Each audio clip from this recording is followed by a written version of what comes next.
Olá, pessoal! Sejam bem-vindos a uma aula de ginecologia. Nessa terceira parte da aula de transtornos menstruais, eu selecionei o assunto hiperprolactinemia para a gente conversar. Na verdade, hiperprolactinemia é um assunto que tem uma interseção da ginecologia com a endocrinologia. Pode ser que vocês vejam questões de hiperprolactinemia dentro da clínica médica, nas questões de endocrinologia. Mas a grande maioria das questões das provas dos concursos médicos no Brasil acabam abordando dentro da ginecologia. Por isso que a gente explica, então, esse assunto dentro da gineco. É tranquilo, é um assunto bem light, bem tranquilo. Geralmente as pessoas já sabem a base, a gente só complementa com aquelas coisas que realmente precisa saber. Fechado? Vem comigo, então. Olha só, quando a gente fala sobre a prolactina, a gente está falando sobre um dos hormônios da hipófise anterior. Você vai lembrar que, na verdade, a hipófise ela tem duas regiões. Tem a hipófise anterior, que é a adenohipófise, e tem a hipófise posterior, que é a neurohipófise. A adenohipófise, na verdade, ela é responsável por produzir vários hormônios. Um deles é a prolactina. A gente tem as gonadotrofinas, a gente tem o ACTH também, a gente tem o TSH também, tem o hormônio do crescimento e tem também a prolactina, então, que é esse hormônio responsável pela produção de leite. É o hormônio que vai fazer com que as glândulas mamárias produzam o leite. É ela o responsável, então, o hormônio que tem essa responsabilidade de garantir a amamentação. Tranquilo, todo mundo lembra disso. Galera, o que eu quero que vocês lembrem, então? Que a prolactina, ela tem uma secreção pulsátil, assim como a maioria dos hormônios hipofisários. Só que, na verdade, o controle da produção de prolactina é um controle inibitório da dopamina. Olha só, a dopamina, ela exerce um controle sobre a secreção hipofisária de prolactina de forma inibitória. Jader, o que seria inibitória? Na verdade, quanto mais dopamina existe, menos prolactina a hipófise libera. Portanto, quanto menos dopamina, mais libera a produção de prolactina. Lembra que o controle vai ser sempre um controle inibitório. Certo? Jader, mas o que estimularia a produção de prolactina? O que tem ação estimulatória sobre a produção de prolactina é basicamente a serotonina. Então, a serotonina aumenta a produção de prolactina. As beta-endorfinas, então, que são aqueles opioides endógenos que a gente produz quando faz exercício físico, quando tem sensação de prazer, sensação de bem-estar. Essas beta-endorfinas, elas também aumentam a produção de prolactina. O TRH também tem ação estimulatória sobre a prolactina. Lembra que o TRH aqui não é terapia de reposição hormonal. Não, TRH é aquele peptídeo liberador do TSH. Lembra que o hipotálamo, ele produz o TRH, que é o peptídeo liberador do TSH, que vai agir sobre a hipófise anterior, estimulando a hipófise a produzir o seu TSH. Tranquilo até aqui? Beleza? Tudo certo. Vamos lá, gente. E olha só, os estrogênios, que também são, então, os hormônios femininos, também têm uma ação estimulatória sobre a prolactina. Quanto mais estrogênio o organismo produz, existe realmente uma tendência de aumentar a prolactina de acordo com o nível estrogênico. Tudo isso vai ter ação estimulatória e, na verdade, o controle mesmo da secreção de prolactina é um controle inibitório pela ação da dopamina.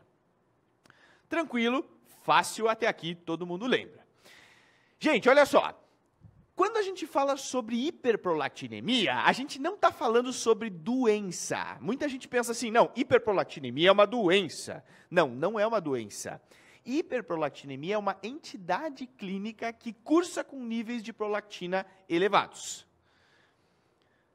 Tá, Jader, mas a gente faz diagnóstico de hiperprolactinemia. Então, como que não é uma doença se a gente faz diagnóstico de hiperprolactinemia?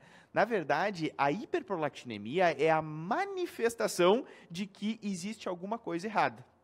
De que tem alguma coisa anormal no organismo. Então, ela é uma entidade clínica. Não dá para a gente dizer que ela é uma doença.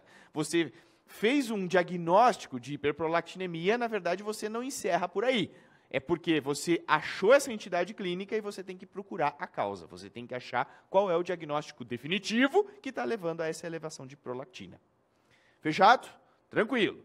Mas assim, o que acontece do ponto de vista, então, do ciclo menstrual? Quando a prolactina está alta? O grande problema é que a prolactina alta, em níveis muito altos, ela tem a propriedade endocrinológica de bloquear a pulsatilidade do GNRH hipotalâmico.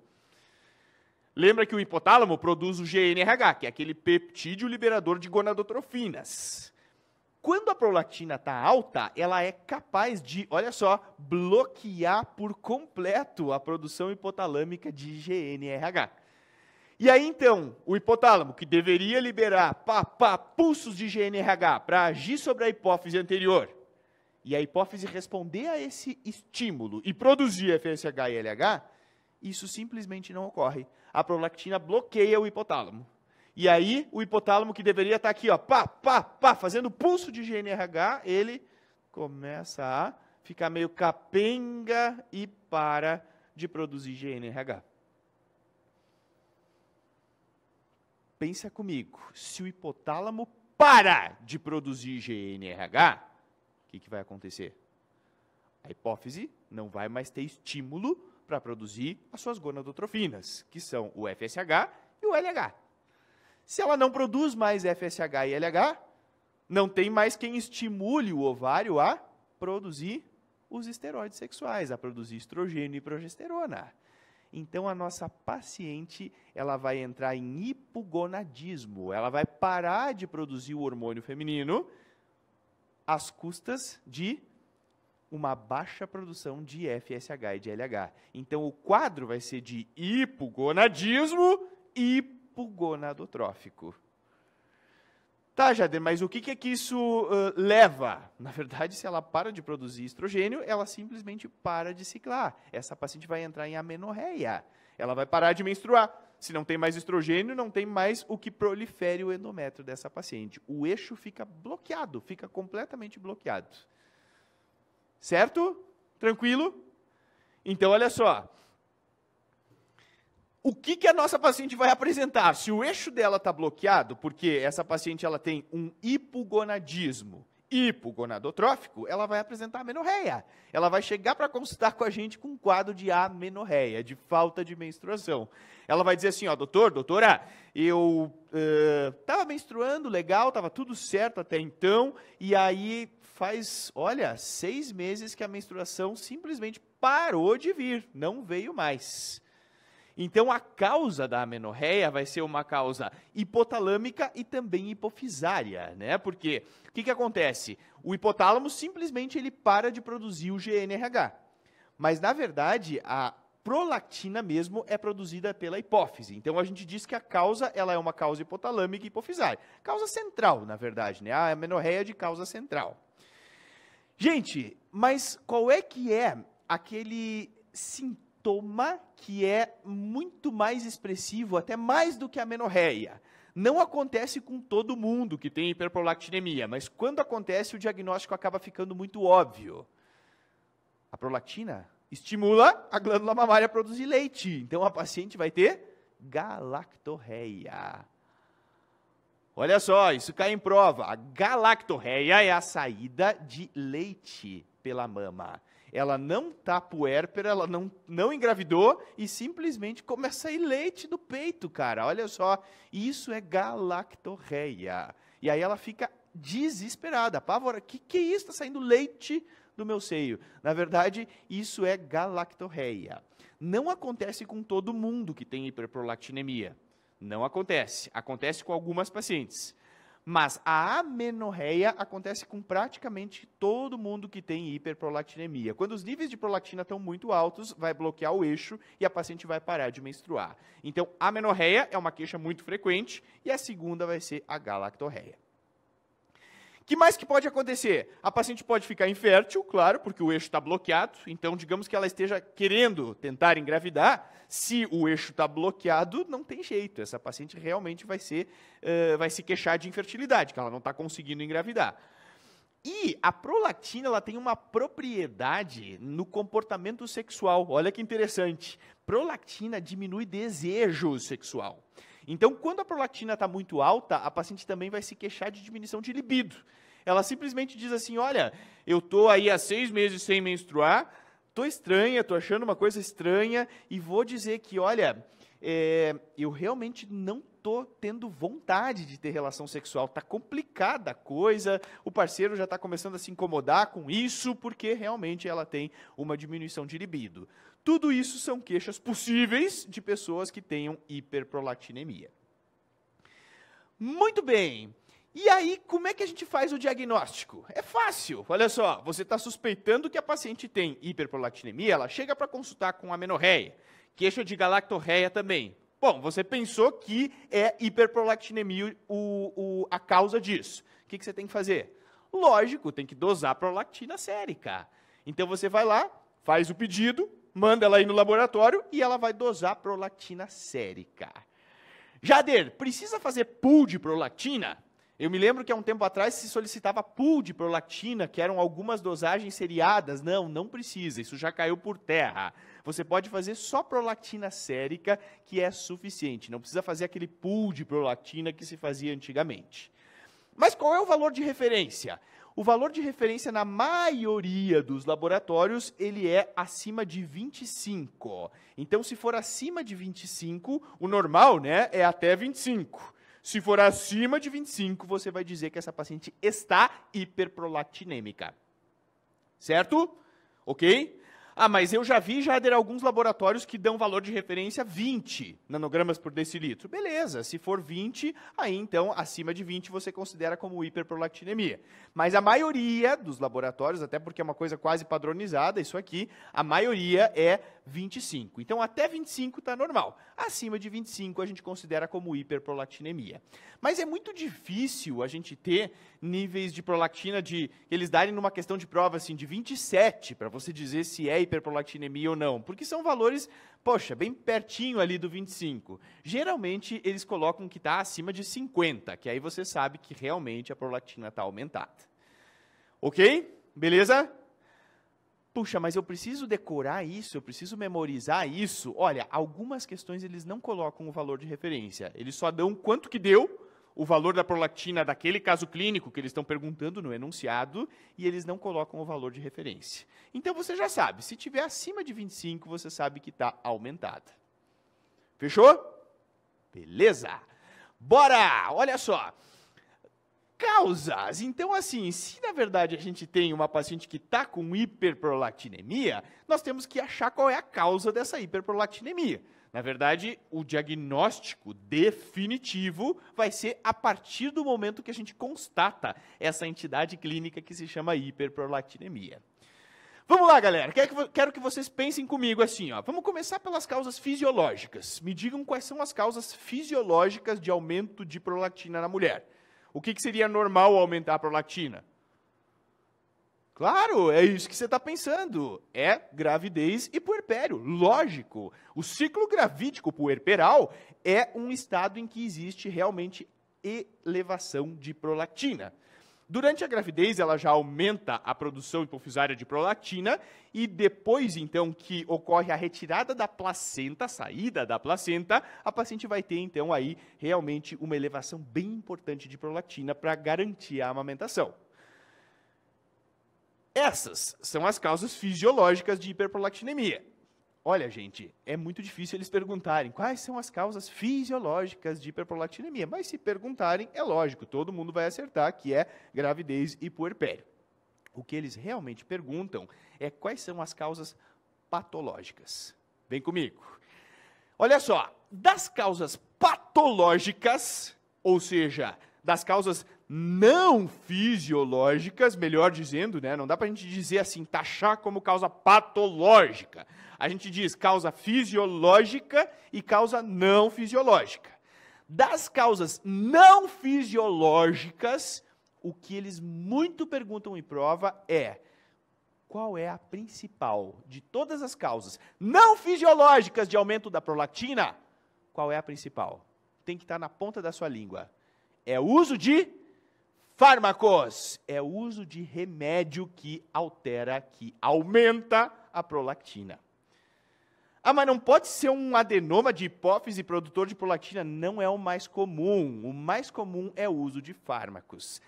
Cada vez mais as pessoas estão usando medicamentos, cada vez mais as pessoas estão usando antidepressivos, especialmente antidepressivos, para N razões, e por isso a gente está tendo realmente um aumento dos casos de hiperprolactinemia.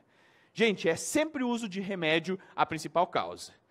Quais são os grandes medicamentos que aumentam a prolactina? Os antidepressivos tricíclicos. A amitriptilina, a nortriptilina, que se usa bastante ainda, especialmente a amitriptilina para aquelas pessoas com dor crônica. Então, assim, os antidepressivos tricíclicos são grandes medicamentos que aumentam a prolactina. É uma grande classe de medicamentos que aumenta a prolactina. Os inibidores da MAO, como a moclobemida, também são medicamentos que aumentam a prolactina. Fluoxetina, gente, olha só, não se sabe, claro que se for comparar com os antidepressivos tricíclicos, a fluoxetina aumenta bem menos a prolactina, mas ela também pode alterar, ela também pode aumentar a prolactina. O haloperidol, então, olha só, também se usa bastante em psiquiatria, o haloperidol também altera, aumenta a prolactina.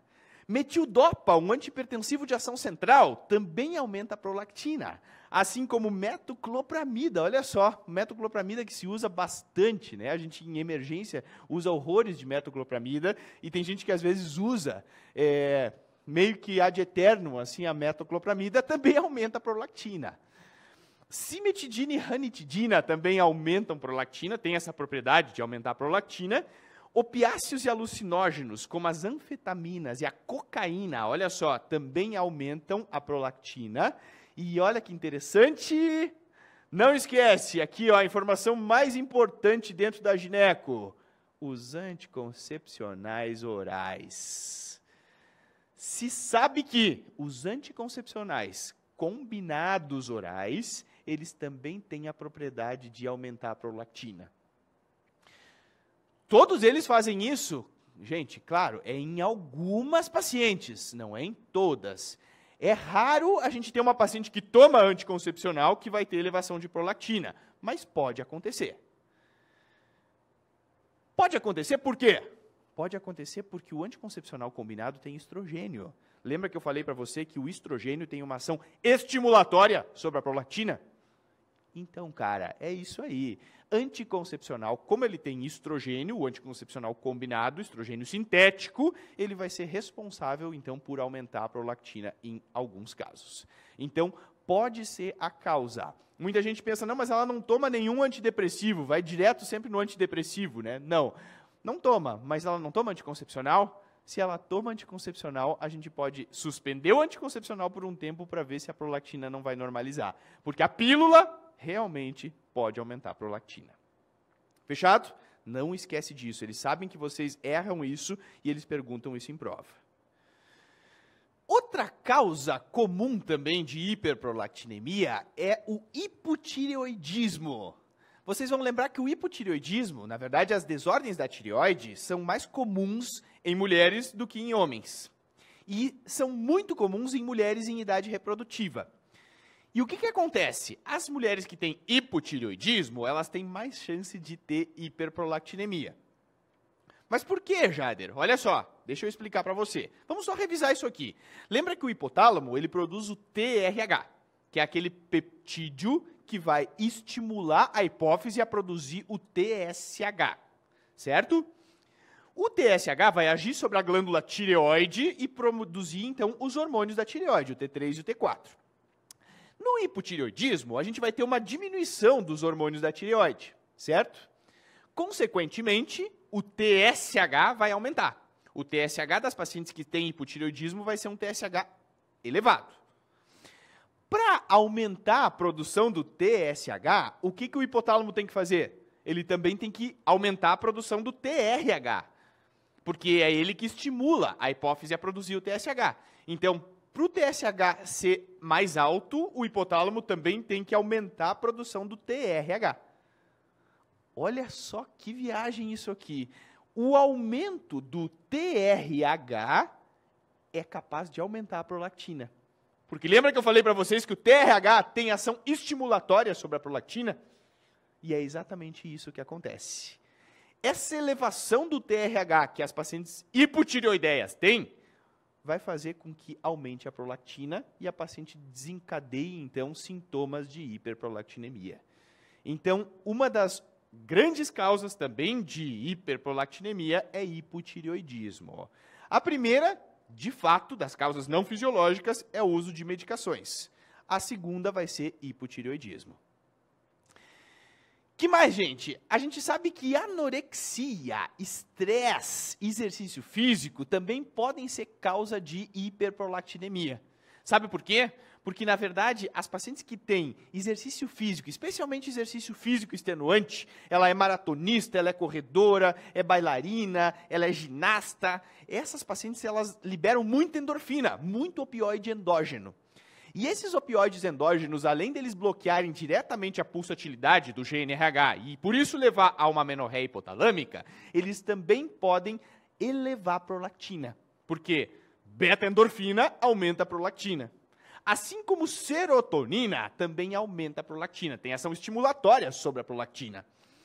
Então, as pacientes com exercício físico extenuante, estresse, anorexia, pode ser uma causa também de hiperprolactinemia. E aí a gente tem, então, aquele que não é tão comum, mas por incrível que pareça, a gente vê que as provas gostam muito de perguntar sobre eles. E eu vejo que, quando a gente fala em hiperprolactinemia, geralmente é esse o ponto que as pessoas mais querem saber. Eles não são tão prevalentes assim quanto o uso de medicamentos e quanto o hipotireoidismo. Mas assim, cai nas provas de vocês. Então vamos detalhar bem o que seriam esses tumores hipofisários secretores de prolactina. Galera, eles se chamam adenomas de hipófise, ou ainda prolactinomas, porque são tumores hipofisários benignos que secretam prolactina. A gente tem dois tipos. A gente tem os microadenomas, que são aqueles menores de 1 centímetro, e a gente tem os macroadenomas, que são aqueles maiores de 1 centímetro. Isso cai na sua prova. Vamos lá, olha só. Adenoma hipofisário é um tumor benigno e ele se divide em micro e macro. Isso sempre cai. Microadenoma é menor de 1 centímetro, macroadenoma é 1 centímetro ou mais. Isso é, então, a grande divisão que existe entre eles, micro e macroadenoma. Qual é a grande diferença? A grande diferença é que os macroadenomas, eles costumam, pelo tamanho ser grande, maior do que 1 centímetro, eles costumam provocar sintomas neurológicos e visuais. Então, quem tem macroadenoma tem mais chance de ter sintomas neurológicos, cefaleia, podem ter sintomas visuais por compressão de quiasma óptico, e aí, então, por isso que esses tumores, eles costumam ser aqueles que a gente presta mais atenção e que a gente acaba, então, tendo que tratar de uma forma compulsória mesmo pelo risco de sintoma neurológico e pelo risco de compressão de quiasma óptico. Certo? E assim, galera, então agora vai uma grande dica para a prova de vocês. Quando que você vai suspeitar de adenoma de hipófise secretor de prolactina? Lembra que assim, ó, o adenoma, apesar dele ser benigno, ele é um tumor. Se é um tumor, o tumor bomba hormônio na circulação, porque é uma célula tumoral. Então, ele começa a mandar muito hormônio. Sempre que você tem um tumor secretor de algum hormônio, ele começa a bombar esse hormônio na circulação da paciente. Então, os níveis de prolactina da sua paciente vão ser níveis muito altos. Muito altos acima de quanto? Acima de 100. É fácil de decorar porque o número é redondinho. É 100. Olha aqui, ó, não esquece, é 100, ponto final. Então, quando a prolactina for acima de 100, você tem que pensar em tumor. É muito raro mesmo que você tenha um hipotireoidismo que eleve a prolactina acima de 100. é muito raro que uma amitriptilina eleve a prolactina da sua paciente acima de 100. É muito raro que o exercício físico eleve a sua prolactina acima de 100. Se for acima de 100, gente, é tumor. Até que se prove o contrário, é tumor, é adenoma de hipófise. E esse conceito, eles exploram muito nas provas, muito mesmo. Vocês vão se lembrar de mim quando vocês fizerem as questões. Eles adoram explorar isso. Eles colocam assim, ó, a fulana tem queixa de amenorreia e galactorreia. Foi feita a dosagem de prolactina e a dosagem deu 120. Gente, se deu 120, tem que pensar em tumor. Não dá, mesmo que eles coloquem no enunciado que ela usa amitriptilina, se for acima de 100, tem que pensar em tumor. Abaixo de 100, aí sim você vai pensar em hipotireoidismo, vai pensar em uso de fármaco, vai pensar em estresse, exercício físico. Agora, acima de 100, tem que sempre descartar adenoma de hipófise. Fácil, né? Não tem como a gente não esquecer isso, não tem como a gente esquecer isso, porque realmente é um número redondinho. 100 é fácil. Beleza! E aí eu pergunto para vocês, qual é o diagnóstico? Então, como é que a gente faz o diagnóstico quando a prolactina está acima de 100? Olha, eu peguei esses dias já de uma paciente lá no posto de saúde que eu atendo, que deu 230 de prolactina. Isso aí foi uma dúvida que uma aluna uma vez me escreveu pela área do aluno. E aí, então, eu fiquei pensando que pudesse ser um tumor. Que exame eu posso pedir para a paciente? Gente, qual é o melhor exame para ver adenoma de hipófise? Tomografia? O que você acha? É bom. Dá para ver? Dá para ver. Mas qual é o melhor?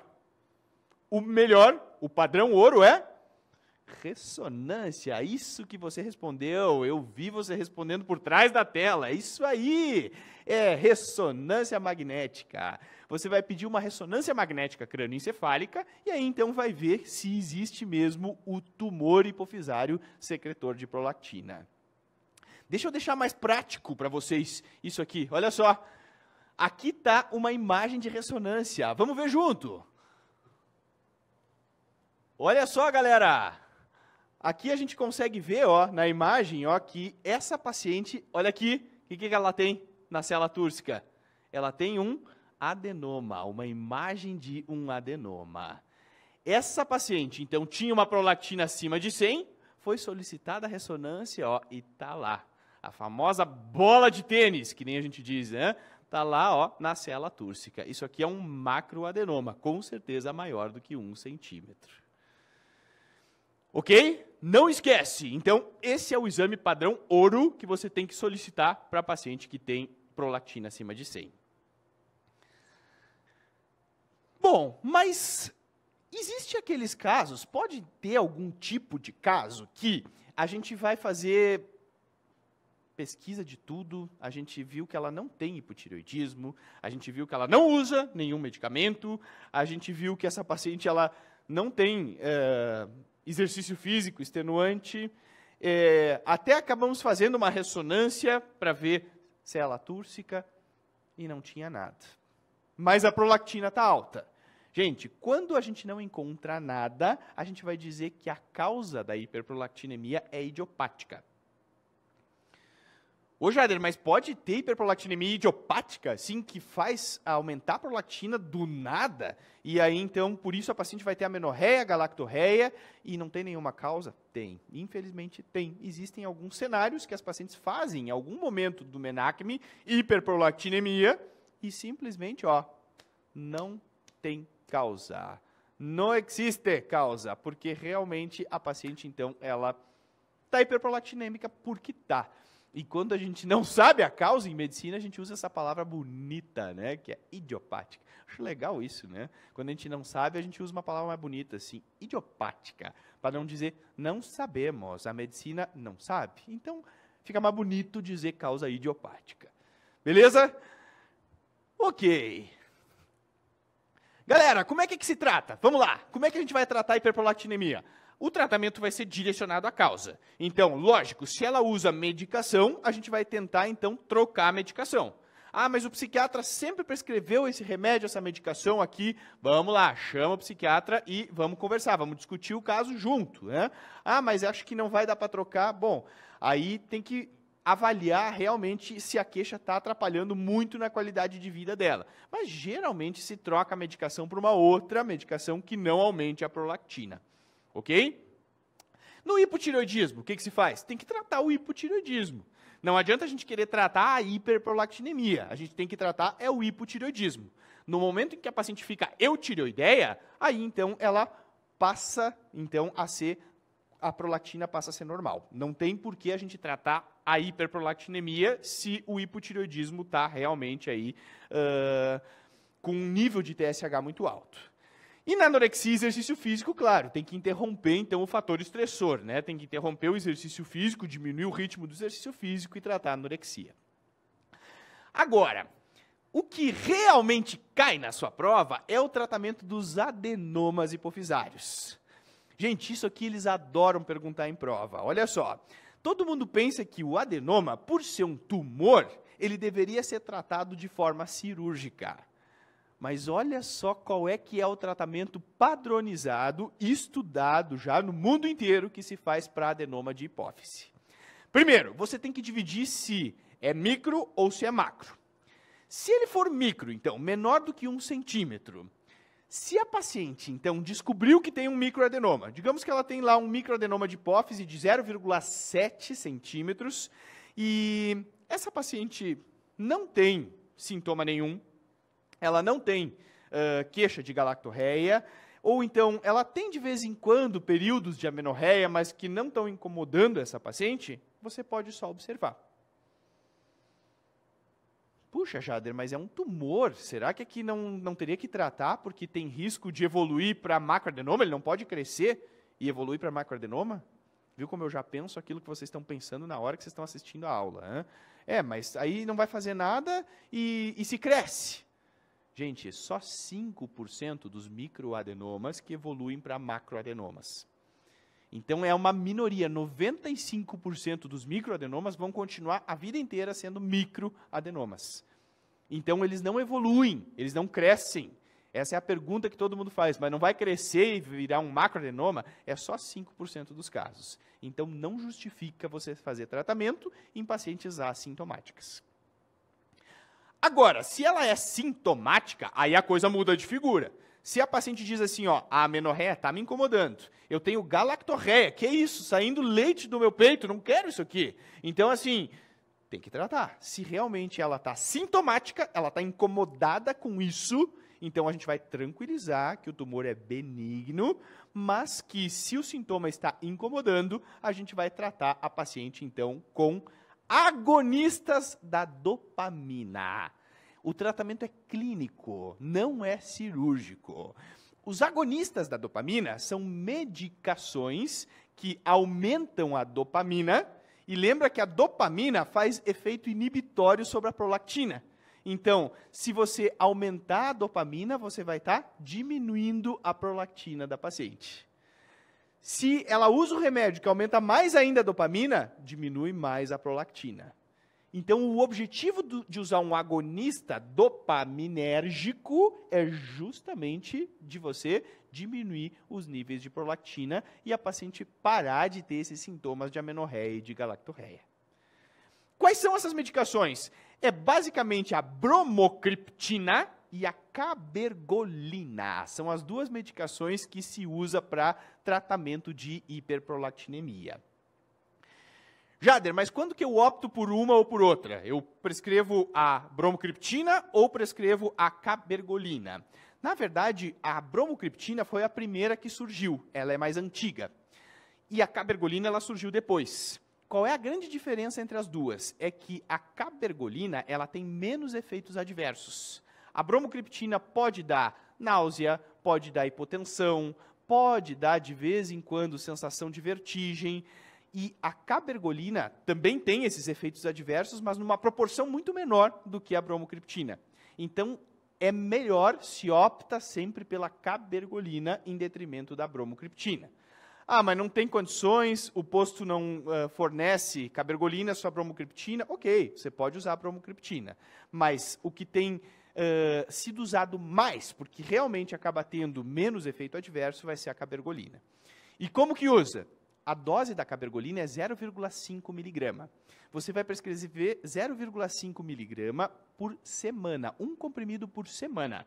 Então, é uma dose, na verdade, baixa, relativamente baixa, mas ela é muito efetiva. 0,5 miligrama, que é o que tem no comprimido, a paciente toma uma vez por semana. Se não teve jeito, a prolactina continua alta, você pode usar 2 comprimidos na semana e aí então acabar evoluindo a dose para 1 miligrama. Mas geralmente os microadenomas eles costumam ser bem controlados com 0,5 miligrama por semana. Fechou? Jader, mas e os macroadenomas? Se a paciente tem um tumor com mais de 1 centímetro? Bom, se o tumor tem mais de 1 centímetro, cara, aí a gente muda de conversa. Mais de 1 centímetro tem que tratar sempre. Macroadenoma tem que tratar sempre. Ah, mas digamos que assim, ó, ela tem um tumor de 1,2 centímetros e ela não tem sintoma. De vez em quando ela tem uma amenorreia lá, que ela até acha bom isso, mas não tem galactorreia. Então, assim, precisa ou não precisa tratar? Se ela não tem sintoma nenhum, por que a gente vai tratar? Tem que tratar porque tumor com mais de 1 centímetro, ele pode causar sintoma neurológico e pode começar a comprimir quiasma óptico. Então, gente, pelo risco, né, que existe de compressão de outras estruturas, a gente sempre tem que tratar macroadenoma. Primeira coisa, tem que fazer campimetria, avaliar campo visual quando tem macroadenoma e já começar com o agonista dopaminérgico, que é o mesmo tratamento do microadenoma, a bromocriptina e a cabergolina, mesma dose da cabergolina, lembrando que a cabergolina é melhor do que a bromocriptina. Certo? Jader, mas assim, ó, se eu comecei a tratar com cabergolina e eu estou vendo que não está tendo resposta, a gente já tem aí 6 meses de tratamento e não está tendo resposta. Bom, a gente pode optar por seguir avaliando a paciente por mais um tempo, ou então a gente passar para o tratamento de segunda linha, que é a cirurgia. A cirurgia ela é transfenoidal, que se faz, mas ela não é a primeira linha de tratamento. A primeira linha é sempre clínico, sempre com agonista dopaminérgico. Agora, se você viu que realmente não teve jeito, não teve resposta, aí você vai optar pela cirurgia. E se a cirurgia também não for efetiva, aí você vai para a radioterapia. Mas a radioterapia é o último dos tratamentos. Lembra que radioterapia, é raro a gente indicar radioterapia para tumor benigno, né? Mas assim, se não teve resposta com tratamento clínico, que a maioria tem resposta com tratamento clínico, e não teve resposta com cirurgia também, aí sim você vai indicar a radioterapia. Fechado? Tranquilo? E claro, se for idiopática, se a hiperprolactinemia não tiver causa, também você vai usar um agonista dopaminérgico, porque é a medicação que faz baixar a prolactina. Então, eu pesquisei, não tem nenhuma causa, mas ela realmente está hiperprolactinêmica e está sintomática, aí então você vai tratar ela com um agonista dopaminérgico. A gente pode usar de forma empírica, sem ter nenhum diagnóstico? Pode, porque o grande intuito, o grande objetivo da medicação é reduzir os níveis de prolactina. Fechado? Beleza? Então, galera, o objetivo dessa aula era justamente falar sobre hiperprolactinemia. Como eu disse para vocês, a gente acaba fazendo uma interseção aí com a endocrinologia. Cai bastante nas questões de gineco esse assunto e acaba realmente provocando aí uma desordem no ciclo menstrual, um transtorno menstrual. Por isso que a gente classifica dentro dos transtornos menstruais. Se tiver dúvidas, por favor, entre em contato comigo e um excelente estudo para todos vocês.